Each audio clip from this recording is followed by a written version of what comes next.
Tú no puedes hacer inversión si estás presionado porque pediste prestado para hacer esa inversión. El trading no se puede dejar mirar nunca. Tienes que darte la posibilidad de entender que puedes perder todo. Yo creo que el inversionista chileno se siente más conservador. Bienvenido a Sumar. Este es un capítulo distinto, donde tenemos un entrevistado experto, especialista, con años de circo. Vamos a analizar análisis fundamental, análisis técnico, vamos a hablar de acciones, de inversiones, de trading y de muchas cosas más. Esperamos que este capítulo sea muy completo y podamos entrar de lleno en lo que son las inversiones. Bienvenido a Sumar. El trading y las inversiones son un trabajo full time, muy complejo, no es para hacerlo a media. Hoy en día hay muchos voladores de luces dando vueltas, mucha gente que habla y dice saber de inversiones. Por favor, tengan cuidado y entiendan que esto es un trabajo de día a día, de segundo a segundo, y hay que estar muy metido. Hoy tenemos este capítulo que está tremendo, con un invitado con tonelaje, con peso específico en el mundo de las inversiones, de la enseñanza. Roberto Bonifaz, gracias por aceptar esta invitación y estar acá para enseñarnos y para debatir y conversar sobre las inversiones. Al revés, Daniel, gracias a ustedes por la invitación. Yo encantado de poder compartir algunas ideas con ustedes. Excelente. Bueno, partamos entendiendo un poquito de dónde tú vienes, cuál es tu experiencia, qué es lo que estás haciendo hoy día. Cuéntanos un poquito de eso. Sí, no se las quiero hacer muy largas. Yo quería estudiar matemáticas hasta que me dijeron que me iba a morir de hambre y si me ven, eso causó cierto temor en mí. Y terminé estudiando economía porque pensé que ahí se podía aprender muchas matemáticas o usar muchas matemáticas. Eso fue mentira. Entonces, para el año 82-83 estaba aburrido y desilusionado y vi que había más matemáticas en el área de finanzas. Y bueno, mi primer campo del doctorado es precisamente en esa área. Y después noté que había una inconsistencia grande, hasta hoy, inclusive entre la teoría y las aplicaciones. Entonces dije, bueno, acá voy a aprender a palos. Y comencé tradeando en Lynn Waldo, que era la corredora de futuros más grande del planeta en ese entonces, 3 contratos: dólar-yen, dólar-Deutsche Mark, ahí no había todavía euros, y dólar franco suizo. Y ahí comienzo en el año 82, 83, 82, mi experiencia tocando los mercados financieros y bueno, hasta ahora no se acaba. Y cuéntame un poquito, ¿eres bueno para las matemáticas o te gustaba la matemática o ambas? Dicen que era razonable. Razonable, sí. Sí. Yo sé que es más que razonable. Y después de eso, entonces, tú entiendo que estuviste también en fondos mutuos, en empresas locales, hoy en día director de varias empresas, profesor también, trabajando en la Universidad de Adolfo Ibáñez. Sí, mi último trabajo gerencial, porque como tienes razón, soy director. Mi último trabajo gerencial fue en el BCI, administrando los fondos mutuos desde el 98 hasta el 2002, con un equipo precioso. Yo no sé si el mejor de Chile, pero un equipo que después lo contrató Goldman Sachs a uno, lo contrató, o sea, gente internacional mirando este país precioso, chico. Entonces tuve la suerte de trabajar con gente fantástica, eso. Sí, a mí me tocó también ser gerente general y gente de inversión en el Fondo Mutuo Corbanca, y también, yo creo que mi equipo fue también de los mejores. Así que, es probable, yo creo que cada uno de nosotros piensa lo mismo, pero sí. En todo caso, para mí fue una experiencia preciosa y me ayudó además, porque yo venía con el mercado norteamericano e internacional bastante claro, pero no conocía el mercado chileno, ¿ya? En esa época había floating, las tasas viernes no eran lo mismo que las tasas jueves, todo eso para mí era novedoso. Entonces yo siempre agradezco el haber podido aprender. Y eso, ahí te tocó a ti la crisis de la .com, a mí me tocó la crisis subprime. Sí, bueno, siempre el universo nos manda algo para aprender, ¿no? Sí, a mí me tocó yo diría que hasta esa crisis yo había tenido desde el 82, 83 muchos años buenos. Y por lo tanto, y además era más joven, entonces tan tonto de pensar que yo era bueno. Pero la verdad que ahora ya sé que soy más viejo, que en esa época creo que cualquier cosa subía. Pero en fin, el 98 nos fue fantástico, el 99, el 2000, una cantidad de premios salmones tú no quieres. El marzo del 2000 se comenzó a complicar el mercado, comenzó la burbuja, pero no era obvio. Y para noviembre del 2002 era un desastre. Entonces yo fui razonablemente un héroe como por 3 años y probablemente la persona más vilipendiada del último año. Qué increíble. Sí, así es. A mí me tocó la crisis subprime, viendo principalmente la parte de bonos, renta fija, y increíblemente para mí el escenario fue muy bueno porque las tasas las bajaron con mucha fuerza. Y todo renta fija se fue al techo. Fue extraordinario, así que en realidad fue una crisis que me, entre comillas, catapultó en medio. También, bueno, obviamente profesor, yo fui alumno tuyo en la Universidad Adolfo Ibáñez, en la maestría, y después también me tocó un curso de análisis técnico en el Banco Vice, que me tocó casualmente. Entonces, cuéntame un poquito tu pasión por la enseñanza y la universidad. Es difícil de explicar. Yo lo que sé, porque no me acuerdo, pero mi mamá me dice que cuando tenía 4 años me preguntaron qué quería hacer en la vida. Y yo decía, bueno, una de dos cosas, ¿no? O ascensorista, porque en mi época los ascensores tenían palanca, me pareció eso muy interesante, o profesor.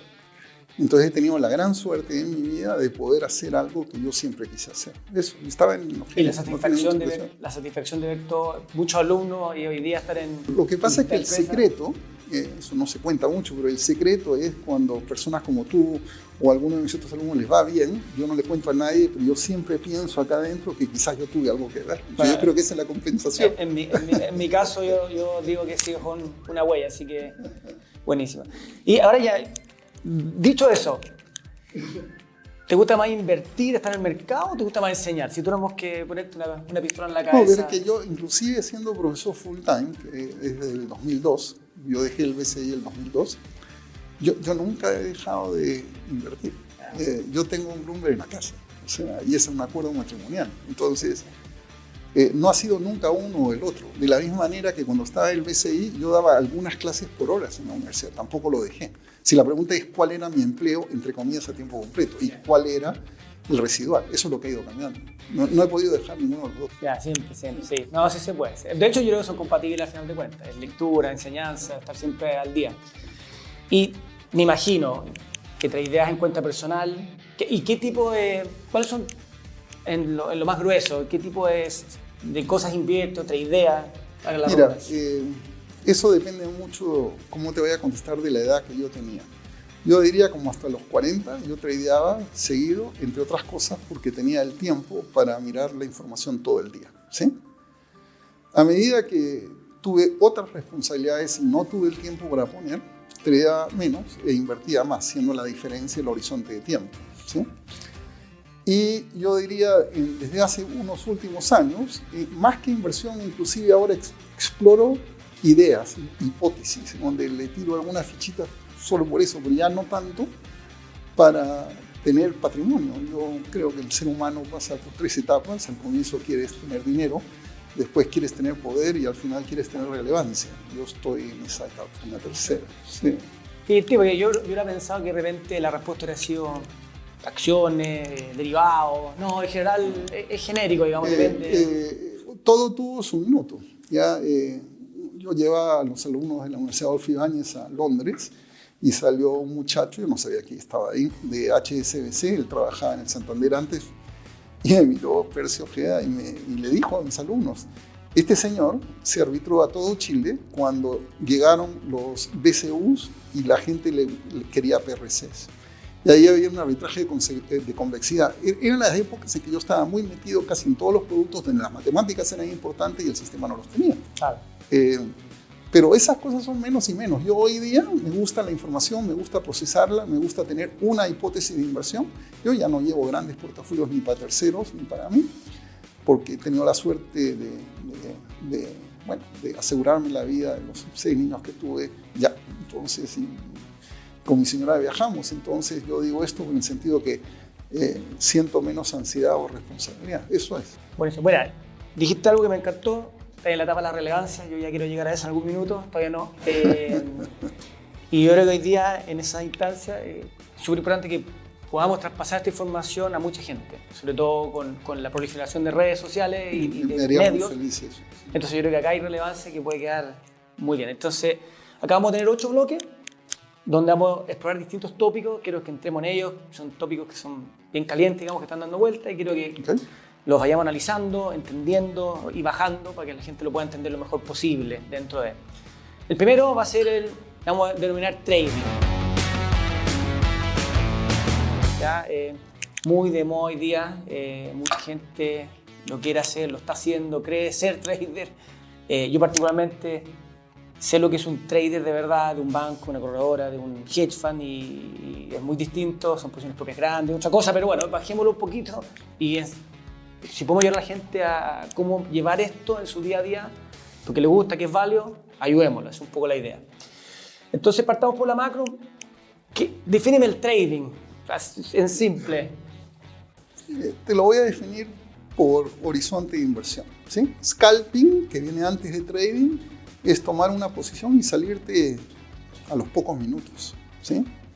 El trading es de corto plazo, pero puedes tener un par de días o 3 días. Lo que significa que tienes que estar muy focalizado en términos de las cosas que afectan. ¿Hay trading de más largo plazo? Por supuesto que sí. Y en la definición amplia en Oxford en inglés, es realmente cualquier inversión independiente del plazo. Pero yo distingo el trading donde hay un horizonte de tiempo más pequeño que la inversión donde estoy dispuesto a darle tiempo para que se materialice mi hipótesis por la cual invertí. Bueno, de hecho, quería preguntar eso. La inversión entonces la definiríamos como algo más de mediano a largo plazo y el trading algo por buscarle algo, digamos. Cuando nació mi hijo, el mayor, Daniel, se llama Daniel por si acaso, nadie sabía lo que significaba el área, pero había una de las primeras empresas de biotecnología de ese entonces, Amgen, Applied Molecular Genetics, Mnemotécnico AMGN. Entonces yo no sabía no tenía idea, si esto iba a dar al año o a los 2 días, 3 días. Pero dije, si tiro unas fichitas ahí y me espero que este compadre tenga 21 años, yo creo que ahí está su... Y eso es inversión, ¿ya? Donde no lo voy a estar mirando todos los días y no le voy a dar tiempo. Y donde asumo algo que es bien importante que sea verdad. Tú no puedes hacer inversión si estás presionado porque pediste prestado para hacer esa inversión. Cuando haces una inversión, tienes que ser capaz de dejarla de mirar por un tiempo. El trading no se puede dejar mirar nunca. Esa es la gran diferencia, es el grado de atención que le tienes que poner. Entonces tú pones un pedazo pequeño de tu portafolio que puedes darte el lujo de perder, nadie quiere perder, por supuesto, puedes darte el lujo de perder y le das tiempo para que funcione la idea. Esa es inversión para mí. Mientras que en trading yo tengo la idea, por ejemplo, pues soy tonto, a veces todo el mundo habla del dólar va para abajo como hace 5 días y yo me levanto un día, veo el espejo, mi oráculo y digo, no, esto va a rebotar. Eso es trading. Eso es trading. Sí, bueno, yo en las mesas de banco y corredora y AGF me topé muchas veces con la distinción del trader y el inversionista, digamos, y claro, el trading efectivamente tiende a tener esa versión más de corto plazo. Por ejemplo, los traders de dólares parten con una posición en 0 en el día y terminan la posición en 0. O sea, es el día, lo que hacen en el día es lo que es. Es que muchos, sobre todo cuando eres joven, el gerente te dice que no hay overnight risk. Es decir, tienes que cerrar tu posición en la misma sesión, ¿sí? Ejemplos de eso es cuando yo comencé tradeando dólar-yen. O sea, quedarte el viernes en la noche con la posición abierta y esperar hasta el próximo lunes es tentar la suerte. Sí, fin de semana complicado. Sí. Pues eso es muy apalancado, 51. ¿Y qué riesgos ves en el trading particularmente? El riesgo fundamental es que la gente no entienda que se requiere trabajo, ¿ya? Y lo otro es que hay gente que tiene habilidad y hay gente que tiene un poco menos de habilidad. Cuando tienes menos habilidad se requiere más trabajo. Yo, por ejemplo, jamás, ni siquiera cuando era joven, voy a poder jugar al fútbol lo mismo que Messi, ¿sí? Pero quizás cuando tenía 18 años puedo hacer algo razonable. El trading se puede aprender, ¿sí? Pero lo primero es que tú tienes que identificar, en mi opinión, si tú eres para el trading, ¿ya? Hay gente que emocionalmente lo puede hacer, que sabe, no solo sabe perder, porque yo creo que uno aprende a perder, a manejar las emociones de lo que pasa con la pérdida. Hay que saber ganar. Yo, por ejemplo, eso me costó entender. Yo cuando ganaba pensaba que era muy bueno, ¿ya? Y cuando perdía pensaba que era mala suerte. Y eso es muy peligroso. Oye, ¿hay traders exitosos? Sí. No, yo sé que sí. No son muchos, pero yo veo, por ejemplo, trading de componente accionario, te lo voy a dar con nombre, porque a mí siempre me impresionó. Yo tuve la suerte de escogerlo, digamos. Hans Traumann, lo mejor que he visto en acciones, rato largo. Entonces, distintos elementos con distintos horizontes de tiempo se prestan para distintas personalidades. Pero hay gente que tiene habilidad, una habilidad nata, que además si estudian, la potencia, pero nacieron con esa habilidad. Me quedo con algo que dijiste antes, y yo creo que se entienda. Cuando tú dices, para ser trader hay que trabajar. Sí. ¿Qué hay que trabajar? Para que la gente entienda. O sea, ¿Qué trabajar? La primera parte del trabajo es la información. si no es tirar una moneda. Entonces, si tú quieres tradear sin la información, es como tirarte un edificio de 10 pisos pensando que no te va a pasar nada. Quizás no te pase nada, pero las probabilidades no están a tu favor. Entonces, la pega, la parte fundamental de la pega es conseguir la información y la segunda parte es procesarla. Si no vas a hacer eso, yo recomiendo no tradear.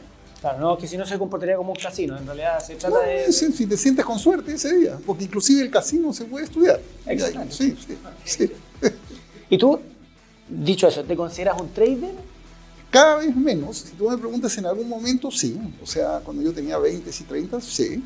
¿Ya? Además, el trader tiene que ser inquieto. ¿Ya? El trader tiene que ser una persona que focalice por un momento y le ponga toda su atención a procesar la información. Entonces, hoy día probablemente menos, y probablemente menos por una simple razón. O sea, aparte de ser honesto, porque estamos conversando para ser honestos, ¿cierto?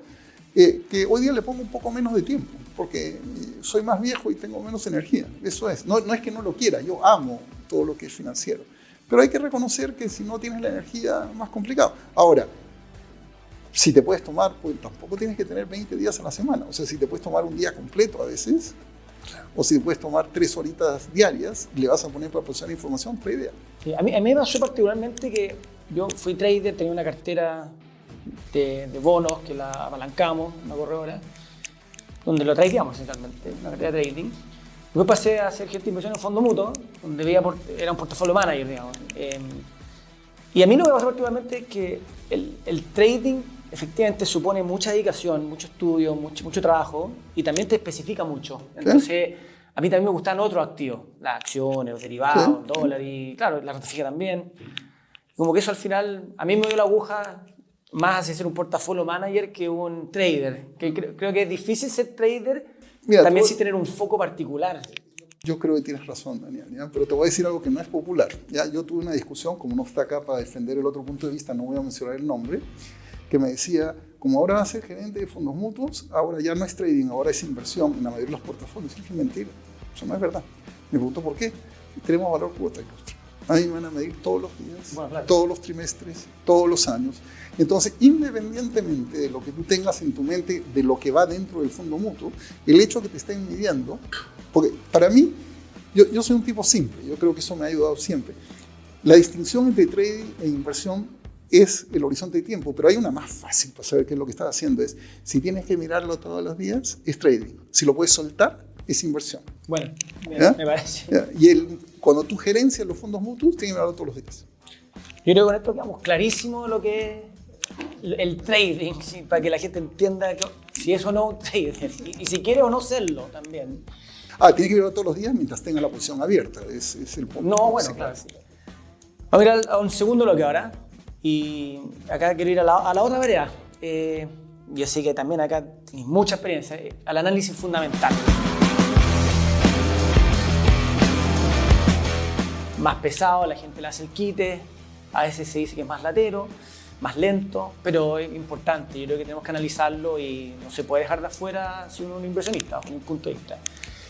Así que ayúdanos a definir análisis fundamental, lo mismo. Definimos un poco el trading, lo cerramos también. El análisis fundamental tiene que ver con las causas, entender las causas de las cosas. Te pongo el ejemplo bien reciente, de hace 5 días con el dólar estaba cayendo como país en guerra acá en Chile, y todas las personas que yo escuchaba, casi sin excepción, todas decían el dólar va para abajo, y hay gente que te hablaba de 8.50, de 8.30, y sin embargo yo observé cosas. Por ejemplo, veía el cobre subiendo como país en guerra por encima de 5, y entonces comencé a pensar, bueno, veamos qué ha hecho subir el cobre, en el caso de Chile, ¿sí? Y la respuesta es, bueno, la mina en Panamá, 1% de la producción cerrada, disminuciones de producción en Chuquicamata y en Anglo, ya ese era el lado de la oferta. Por el lado de la demanda decían, bueno, como estamos en una transición a los vehículos eléctricos, ahí se usa más cobre, todo lo que tú quieras. Sin embargo, mi hipótesis de inversión, siempre tengo algo para pensar y digo, la gente está apostando que China eventualmente se va a recuperar rápido y va a haber demanda por el metal, y yo decía que no. Y eso me hizo pensar en los fundamentos del precio del cobre y por ende del dólar, ahora voy a dar la segunda parte más importante del dólar, estaban equivocados. Y ahí era para tradear, porque era para hacerse lo que en buen chileno es una pasada. El dólar además tiene otro problema, que la gente acá le cuesta entender, porque la gente dice están imprimiendo y los BRICS están reemplazando el dólar.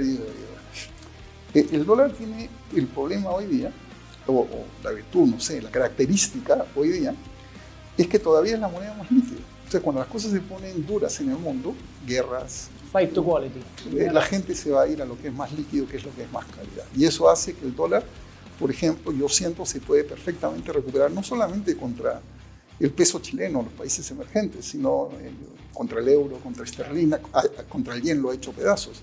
Y cuando la gente dice que el renminbi o el yuan va a reemplazar al dólar, creo que no han visto el tipo de cambio dólar-yuan.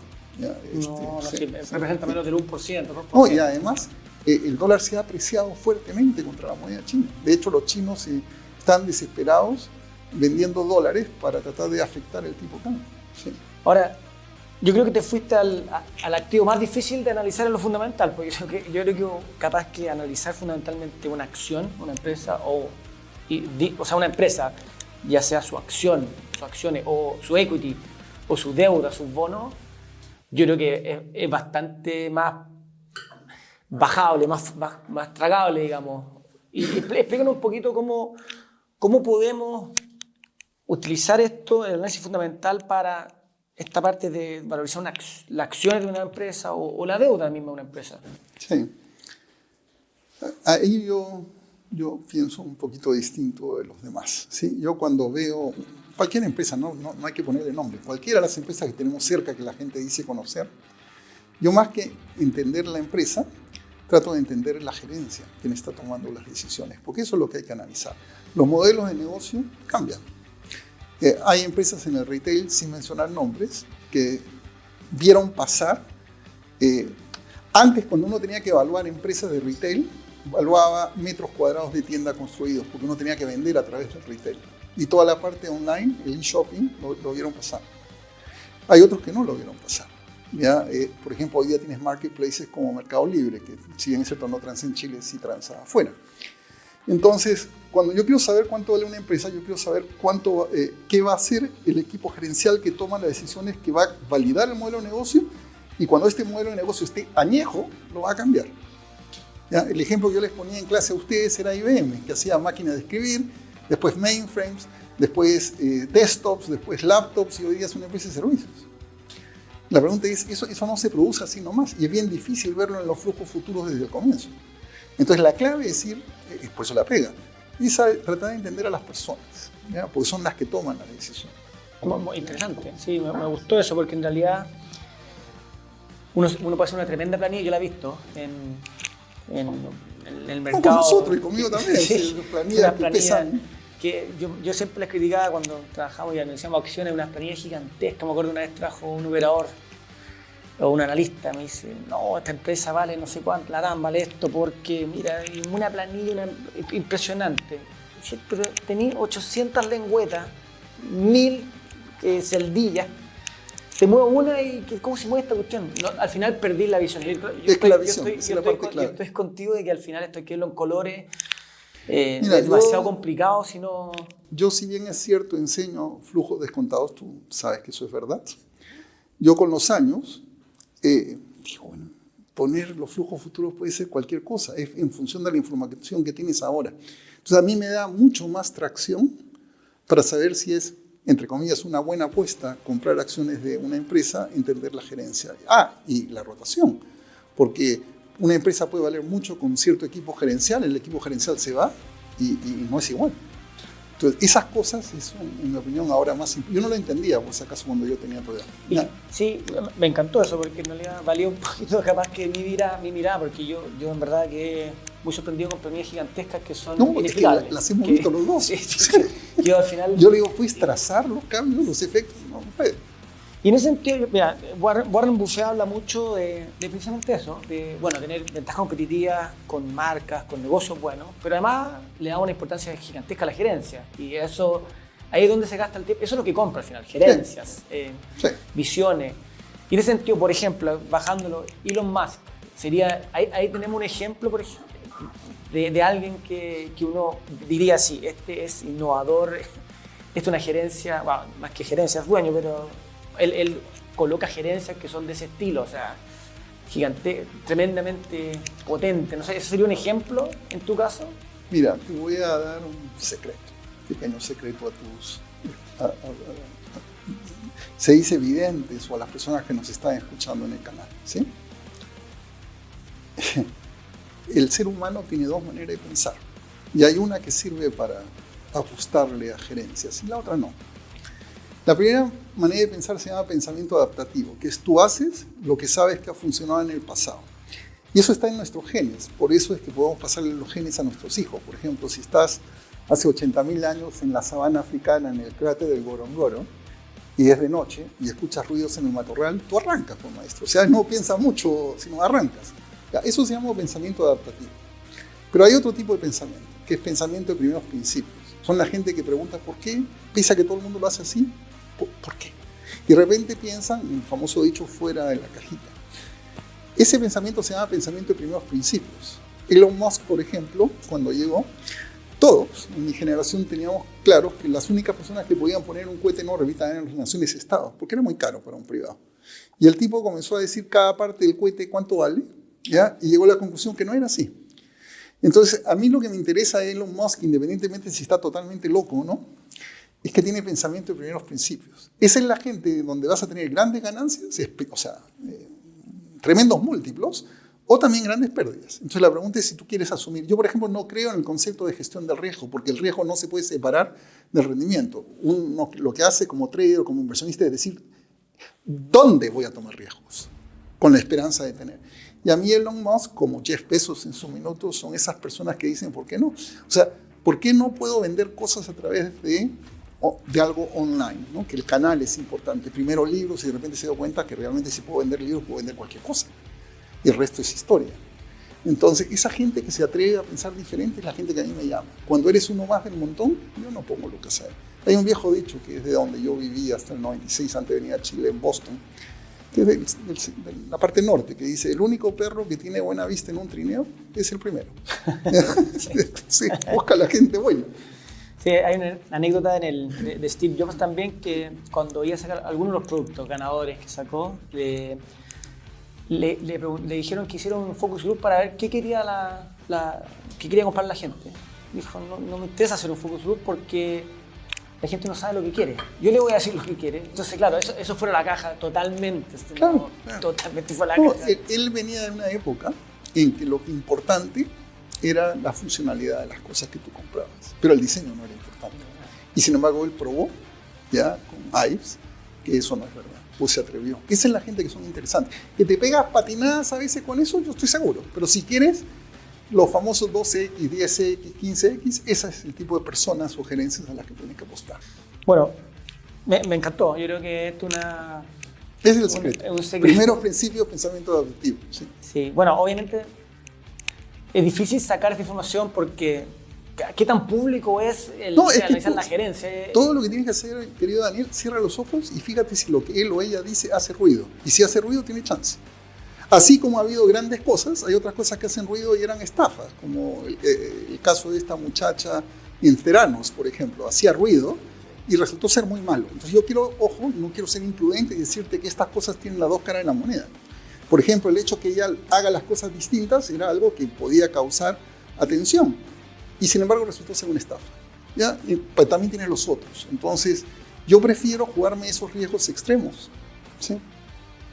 Me parece. Vamos a ir al bloque 3. ¿Cómo podemos valorizar una empresa?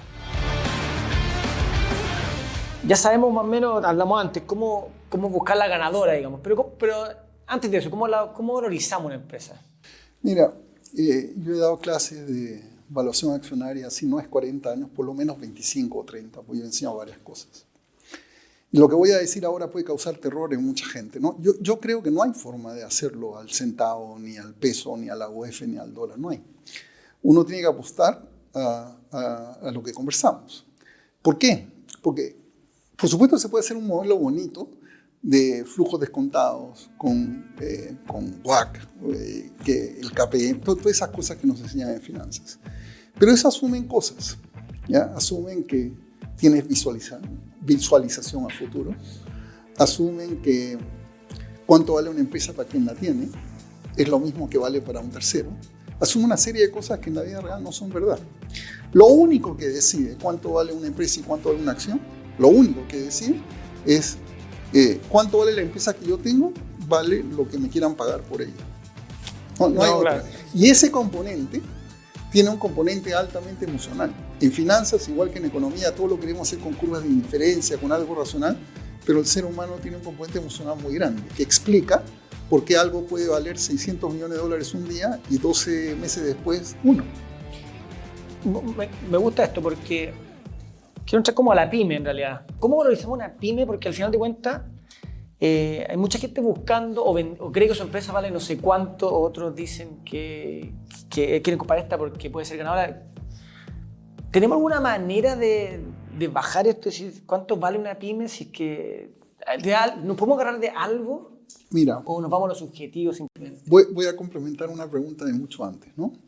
Si no estoy haciendo trading tanto ahora, la pregunta es ¿qué estoy haciendo? Ya, yo he pasado por muchas etapas. Mi última etapa es ahora a mí me gusta invertir, igual que a mi señora, unas fichitas, paquetes o tickets de $50,000 con 10, 12 personas en empresas que están comenzando, ¿sí?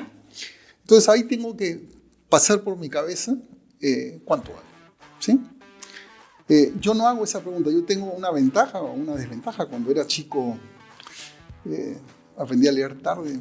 Decían a mi mamá que era un niño especial, donde la palabra especial no era buena, ¿ya? Pero el hecho de que sea disléxico a mí me ayuda mucho a pensar al revés. Entonces yo digo, bueno, si yo le pongo esto con la evaluación que él me pide, la que sea, si da igual, no se la voy a discutir, y esto se puede vender en 10 años, supongamos a 2 veces venta, ¿ya? ¿Podré multiplicar mi dinero por 10? Entonces yo ahora invierto binariamente. Si la respuesta es sí, le doy la vuelta. Si la respuesta es no, miro para el techo. Yo antes decía que no, ahora digo te llamo, pero no es mi idea, ¿no? Entonces yo aprendí que no puedo tener tanta precisión, entonces hago pocas preguntas. Yo voy a cumplir 65 años, para mí el largo plazo es probablemente pocos días, entonces yo ya no invierto a 20 años. Yo digo en 5 años, con este tipo de riesgo, donde la empresa está en concepto nada más, quiero ver si puedo multiplicar. Entonces la pregunta es ¿qué valoro? La idea, querido Daniel, no vale ni uno. Toda idea que tú tengas la ha tenido otro idiota antes, o muchos al mismo tiempo. Lo que vale es la capacidad de ejecutar la idea, y eso pasa por el equipo. Hay gente joven, ya en el buen sentido de la palabra, con hambre, y tú dices, estos tipos tienen una idea, una posibilidad razonable de ejecutar, y además flexibles, en el sentido que entienden que las habilidades para comenzar una empresa y las habilidades para escalarla después no son siempre la misma persona. Entonces, que están dispuestos a dar un paso al costado en la gerencia general, siendo accionistas y pasar al directorio. Bueno, ahí tienes un gran chance. Y, por ejemplo, en Chile últimamente hay muchas empresas que han vendido parte de su capital, digamos, y han quedado evaluadas en precios realmente exorbitantes. O sea, algunas unicorn y otras que valen más que algunos bancos, más que algunas empresas de telecomunicaciones, más que grandes retailers. ¿Te hace sentido eso en términos generales hoy día en la industria? ¿O tiene que ver con esta cantidad gigantesca de recursos que andan dando vuelta, tanto afuera como adentro? Yo estoy como intrigado con este tema, particularmente que tiene que ver con las pymes, con los unicorn, con cuánto vale una empresa. Si tú me preguntas, te hubiera contestado distinto hace 20 años, pero hoy día, claro que tiene sentido, y te voy a explicar por qué. Porque en esa industria no se invierte en promedio. Tú inviertes en 10, sabiendo que le vas a pegar a una o a dos, pero cuando tú le pegas a esa una o dos, es tan grande que paga por los otros 8 errores. Segundo, así funciona el venture capital, de hecho, esa es la estrategia. Eso es. 2 home run y el resto listo. Entonces tú ni siquiera tienes que estar bien en promedio, ¿ya? Tienes que simplemente asegurarte que le pides algo excepcional a cada una de tus inversiones y ojalá una o dos funcionen y estamos bien. Entonces, eso es lo primero. Lo segundo es que la capacidad de los venture capitals que invierten dinero de terceros para identificar es mala. O sea, yo he estudiado, por lo menos yo estoy seguro que no añaden el famoso 220. Te cobro 2% por año más 20% del upside, no lo pagan. Donde yo creo que sí hay un gran aporte es que para un negocio que se necesita los emprendedores o las emprendedoras Se necesita la gente con dinero, no estoy seguro que necesite el del medio. Entonces yo creo en Chile en el inversionista ángel. Los grupos en Chile Global Angels, hay muchos, ¿ya?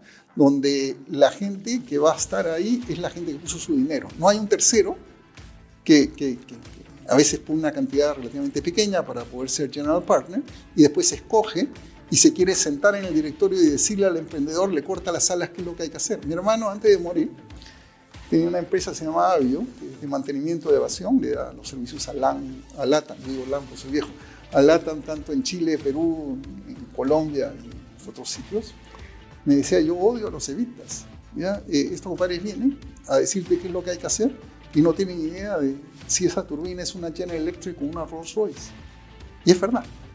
Entonces, yo creo que esa es la explicación de por qué a veces se dan ciertas cosas que parecen absurdas.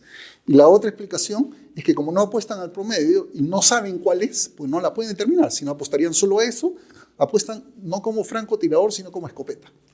Y si le pegan a uno o dos, es bomba racimo. Tal cual. O pescarraje. Sí, esa es la explicación que yo tengo en todo caso para este fenómeno. O sea, podríamos decir que en general, en lo que es las pymes, estos venture capital que están saliendo, más que apuntarle al ganador, digamos, la idea es racimo y agarrar un par de los ganadores y sabemos que vamos a fracasar en varias. O sea, en el fondo, eso quiere decir, dicho en lo anterior, de que hay muchas que no valen lo que están, porque llega un montón de plata y valoriza muchas empresas, y a la larga unas pocas van a leer mucho y el resto van a leer nada. Si tú miras cada una individualmente, algunas te pueden parecer absurdas, ¿no? El ejemplo es WeWork, ¿ya? De ex post, parece haber sido una inversión muy mala para todos los que pusieron, excepto para Adam Neumann. ¿Ya? Claro, que se fue. Sin embargo, si lo miras ex ante, ¿qué pasa si este señor tenía razón que la parte inmobiliaria va a ser de alquiler y no de compra? Que el modelo de negocios había cambiado. Ojo que el COVID viene inmediatamente después. Entonces, la posibilidad que el modelo de negocios diera era grande, la idea, ¿sí? Lo que faltó ahí es la capacidad de ejecutar, porque el hombre era muy bueno para el cassette, pero no tan bueno para ejecutar. Esa fue la diferencia. Y acá, con tu experiencia, has visto que el inversionista chileno en este sentido es más, yo considero que sí, que es más conservador que arriesgado, digamos. No le gusta mucho tomar este tipo en general, no digo que no lo haya, pero o tú tienes la sensación de que falta información simplemente para que... Es que la gente cree, yo lo que veo, y no me entiendan mal, yo amo a Chile, si no tendría sentido que yo esté 26 años acá. ¿Ya? De hecho, crié 3 niños en Chile, 3 de los 6. Yo creo que el inversionista chileno se siente más conservador, pero no lo es. Es mucho más arriesgado. ¿Y por qué? Porque siente que conoce más lo que está más cerca. ¿Ya? Sin embargo, eso lo hace más riesgoso. Cuando tú inviertes en papeles locales, cuando tú inviertes en acciones locales, solamente, la clave está en la palabra solamente, tu nivel de riesgo es muy superior que si te dieras el mundo para invertir. Y cuando la gente cree que lo conoce simplemente porque el domicilio social es en el mismo país en el que tú tienes tu casa, eso es un error.